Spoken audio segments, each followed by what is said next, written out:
Mga igsuon mayong adlaw kanatong tanan. Karon adlaw na usab nga Martes, pitsa 12 sa bulan sa Setyembre sa tuig 2023. Ug karon mga igsuon na niya nakita sa ikakauhaag tulo nga semana sulod sa tuig.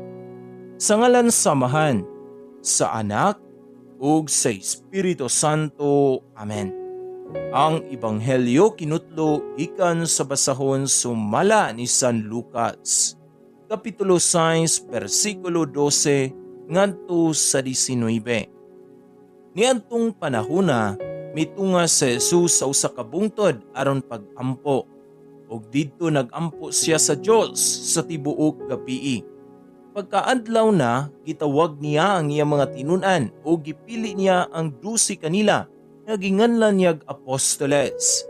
Si Simon nga iya usab nga ginganlag Pedro ug ang iyang igsuon nga si Andres, si Santiago ug si Juan, si Felipe ug si Bartolome, si Mateo ug si Tomas, si Santiago nga anak ni Alfeo ug si Simon ang gitawag nga Patriota, si Judas nga anak ni Santiago ug si Judas Iscariote ang nahimong mabudhion. Sa nakalugsong na sila sa bungtod, mitindog si Jesus sa usa ka dapit nga patag, kauban sa kapid-an sa mga tinun-an. Didto may daghang tawo nga gikan sa tibuok Judea ug sa Jerusalem ug sa mga syudad sa kabaybayunan sa Tiro ug sa Sidon. Nangadto sila kang Jesus aron pagpamati kaniya ug aron ayuhon sila sa ilang mga balatian. Nangadto usab ang gipangyawaan ug nangaayo sila. Naninguha ang tanang tao sa paghikap kang Jesus kay gikan kaniya migula ang gahom nga nag-ayo kanilang tanan. Mga igsuon, ang Ebanghelyo sa Ginoo. Daykon ikaw, O Kristo. Dalaygong Amahan, salamat sa pagpukaw kanako sa matag adlaw.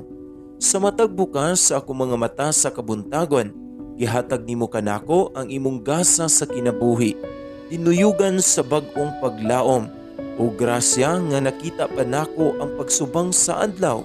Sa dili pa nako sugdan ang akong adlaw sa panikay-sikay, pasaylua in taon ako. Langitong Amahan, sa akong mga sala, hatagi ako sa imong kaluoy ug pasaylo. Giyahi ako ug tagay ako sa saktong kaalam sa tanan nakong gimbuhaton.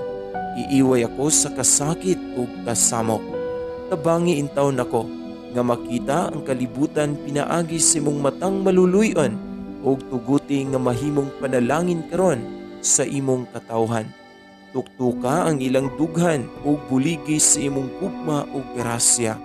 Sa ngalan ni Jesus, akong giampo ang tanan. Amen.